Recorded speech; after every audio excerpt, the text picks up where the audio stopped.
This is Southern Cross News with Joe Palmer. Good evening everyone and welcome to Southern Cross News. One of the world's largest short-stay accommodation providers is demanding tougher health and safety regulations for Tasmanian hosts. A parliamentary investigation into the booming market began in Hobart today, with concerns raised that operators such as Airbnb and Home Away had partially led to our ongoing housing crisis. An investigation begins. MPs question the impact short-stay rentals have had on Tasmania. Calls today for a crackdown on landlords and tougher regulation.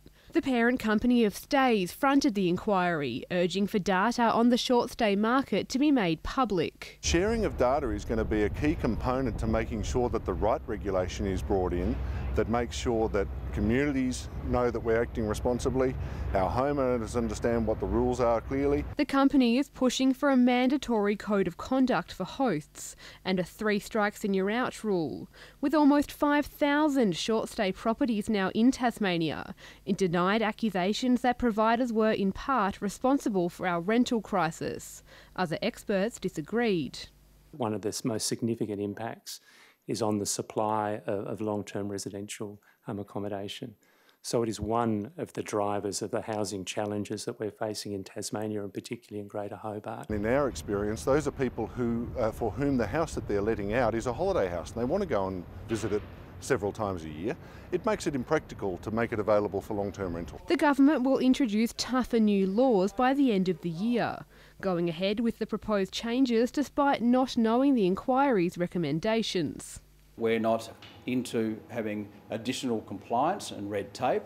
We just want to make sure as a government that people are complying with the law. While local council representatives said the licensing and registration of short-stay accommodation should not be their job, all parties in the inquiry agreed there needed to be balance between the accommodation for tourists and housing for locals.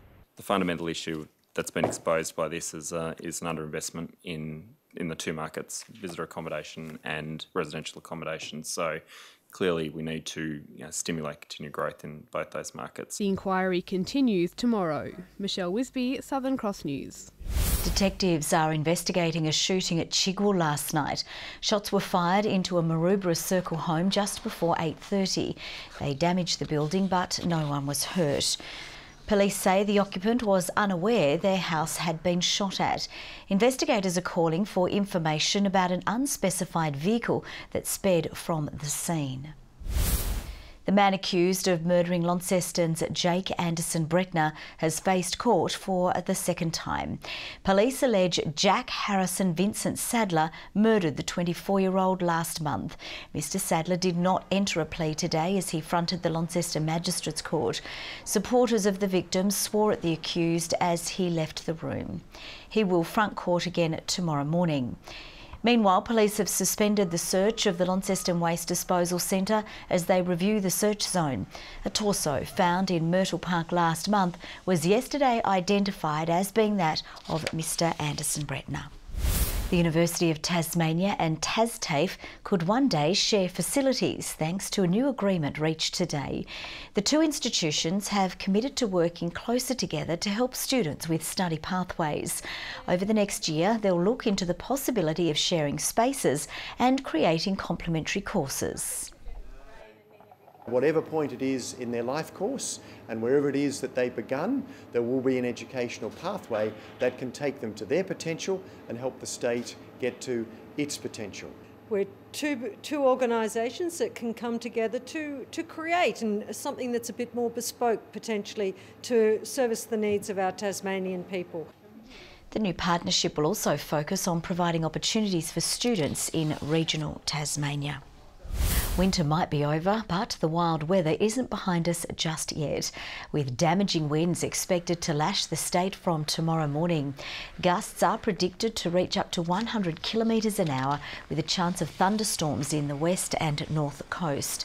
The SES has warned motorists to take care and beware of fallen trees and power lines. A Tasmanian development has reached a milestone with roofing fitted to part of the Kingston Park complex. Construction was damaged and delayed by the May storm, but it's now back on track. Construction workers placing another piece of the puzzle, fitting the roof to the central building in the Kingston Park project, transforming a former high school into a community hub. At the moment, you can see behind us that the trusses and the roof are well underway, and that's the biggest milestone in the project to date. We're successfully ticking that off at the moment, so it's on to completion after this. Kingston was one of the worst affected areas in the May storms, and this construction was also hit. So we had some delays through that, so certainly the road took a lot of damage in that, and we got a lot of rainwater through the site. But the guys have worked very hard to put things right. Despite those troubles, the hub is on track to be completed in December, providing a community space and multi-purpose hall. The later stages of the project on the surrounding land to include residential and commercial development. When complete, it's touted as creating hundreds of local jobs. 60% of our workforce travel north to Hobart and beyond every day, clog up the southern outlet, and if we can take 1% of that away and have them working locally, then we've achieved something, and 640 jobs here I think is due reward. Michael Breen, Southern Cross News. Tasmania's peak motoring body is calling for long-term solutions to traffic issues. The RACT is putting together a 30-year plan for Greater Hobart across multiple council areas in the face of increasing congestion. It's asking for submissions with ideas and is surveying people on their travel patterns. We're concerned that there are a lot of levels of government and a lot of other players in there, and we want to try and lead a process where everyone is putting their great ideas forward so that we've got the best chance of coming up with a plan that actually works. The RACT says it will use the plan to lobby for change. Let's now take a look at more of the day's business and finance news with thanks to Tasplan, your local super fund. The Australian share market has snapped an 8-day losing streak, buoyed by strong results from oil and financial stocks. The ASX 200 index has risen by 38 points. And a short time ago, the Australian dollar was trading at 71.27 US cents and 109.03 New Zealand cents. After withdrawing from the TSL this season, the on-field fortunes of Burnie and Devonport football clubs couldn't be more different. While the Dockers will line up in a grand final this weekend, the Pies senior side has slumped to a wooden spoon. But one season on, both say they made the right call. It was an announcement which rocked the very core of the State League and in some ways forced the AFL to take note of Tasmania. Devonport's decision to drop out of the TSL caused a lot of pain for the proud club, but also reunited a fractured base. The whole thing with our footy club now is we've got a one-club philosophy, that the split's no longer there. After its first season back in the North West Football League, the senior side has been starved of success, managing merely 3 wins to finish bottom. Top players deserted the side, with the club's blessing, to chase TSL action elsewhere. But Devonport's foundation is flying, and that has President Jared Ennis excited. We won the under-12s again, made the preliminary final on the under-14s, we won the under-16s. Our under-18s play again on in the grand final on Saturday, which is their second in a row. Crowd numbers are up and local rivalries revived, but Devonport and Burnie copped a financial cost as $100,000 of AFL funding evaporated. Certainly it's very difficult to come off AFL funding, but we've managed to do that. I mean, our supporter base has certainly increased because they don't have to travel as far, and also we're a lot more active because there's more people around the football club to raise more funding than what we would have done in State League as well. And on-field success never hurts. The Dockers will play reigning Premier Ulverston in this weekend's grand final. The history of the football club is significant. Inducted into the Tasmanian Football Hall of Fame as a great club a couple of years ago, so we're really just looking to maintain that and hopefully add another cup to the cupboard. The teams have won 2 games each against each other this year. The decider at Latrobe will be packed with passion as a rising Robbins dynasty tries to fend off a dangerous Dockers outfit stacked with top-end talent. Oh, look, it'd be exceptional. Since the run they had in the mid-90s, where they won 4 or 5 consecutive flags, premiership success has been a little bit limited since then. It's been a very difficult year. I guess that it would be fantastic for the club. We're well prepared, we're fit, we've probably got our best side in for the year, and we'll throw the dice and just see where we finish up. Tom Johnson, Southern Cross News. Johan Botha says he's confident he can help the Hobart Hurricanes take out the next BBL tournament. The specialist all-rounder, who's played more than 70 one-day internationals for South Africa, joins the Hurricanes, having spent the past few BBL seasons with the Adelaide Strikers and Sydney Sixers. Obviously share my experiences with everyone in the squad, not just the guys on the field, the playing 11. Hopefully the guys that are sort of on the fringes, that I can help them. I just thought it's a team that could easily win BBL 08, and I wanted to be part of that. Both will join the Cane squad set to travel to the UAE for the inaugural Abu Dhabi T20 tournament on October 4. Despite previously stating that his first professional loss would spell the end of his boxing career, Luke Jackson has now vowed to fight on. And just weeks after vying for the WBO World Featherweight title in Ireland, he wants his next bout to be right here at home. Back home after a well-earned break, the experience of walking out in front of 25,000 screaming Irish fans is still fresh in the featherweight's mind. The noise, the hostility of the crowd. I did enjoy it. I did enjoy it. There was, there was absolutely no pressure on me. I was supposed to lose, and I was supposed to get blown out in 1 or 2 rounds.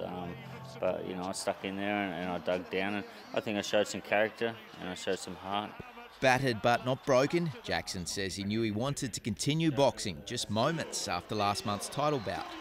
We all contradict ourselves, and I contradict myself a bit. But look, I feel I've got more to offer.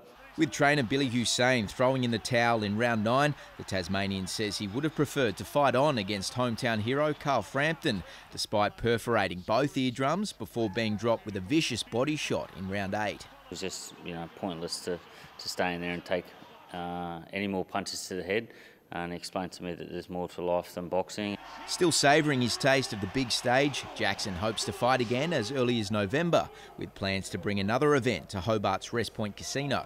To get some of the Tasmanian boxers on the undercard, Mousy Jacobs, the first professional female boxer just turned pro. The list goes on with the amount of talent we've got here in Hobart. And after going toe-to-toe with a fighter many consider a future Hall of Famer, the search for another worthy opponent now begins. Fought the best, so now we've got to go down a little bit, don't we? I'm not going to bring another Carl Frampton out to Hobart to try and fight, but look, we're looking at a solid fighter, and maybe we could try and get Joel Brunker or someone like that from Australia down. Rest time's over. I've been to Italy and Croatia and had a lot of good food, and it's time to get stuck back into it. Negotiations continue to stall between the Southern Huskies and the Glenorchy City Council, with Huskies advocate David Bartlett unwilling to shed further light on the franchise's bid to acquire the Derwent Entertainment Centre as its home base if granted an NBL licence. I'm not involved in the negotiations, and I am making a general rule that I'm not commenting on negotiations. He was up for commenting on the future of the state's Seaball clubs, however, following news that the competition will eventually fold to make way for a new winter league. Fully expect at the moment that we'll be playing Seaball as is in 2019, and that we'll use that year to strategically design a new league for our club and many other clubs to play in. The Chargers president launching the club's academy program today, allowing players full-time access to the Hobart Aquatic Centre's high-performance facilities. Good evening. Grove, Bushy Park, King Island, Friendly Beaches and Hobart all sat on top today with 21 degrees. Cooler in the north, Launceston just 16 and 15 along the northwest. Fine and sunny over the southeast today with temperatures well above average. Strawn, Ouse, Maydena and Matsyker Island all 20, Campania 19, Flinders Island and St Helens 18, Smithton 17 and Lyoweeney 9. Low-level cloud over northern Tasmania pushing over central areas, but the rest of the state mainly clear. There is a cloud band in the bite as we look at the broader picture extending over South Australia. Patchy low clouders over Queensland and WA. The cold front moves to our east tomorrow with a trough over our west coast. A broad trough is over the east of the mainland with a high further west. Northwesterly winds are 25 to 35 knots, shifting west-northwesterly during the day, reaching 40 knots over southern waters, swells to 4 metres in the west. A severe weather warning for damaging winds for the west and south, a gale warning for all coastal waters, a small craft wind alert for the lakes. Forecast for tomorrow, showery is expected. A shower or two for Hobart, a windy day 15, 13 for Geeston, a cool one, 13 also for Bothwell, very windy. Launceston, showers clearing but a windy day and 16, 15 the top for Devonport, 15 the high for Cressy with morning showers. Burnie, showers clearing, 14 the top, 13 for Strawn, and Curry, a shower or two with the winds easing later, 15 degrees. A possible shower for St Helens, 16 the top, 16 for Swansea, 15 the high for Orford.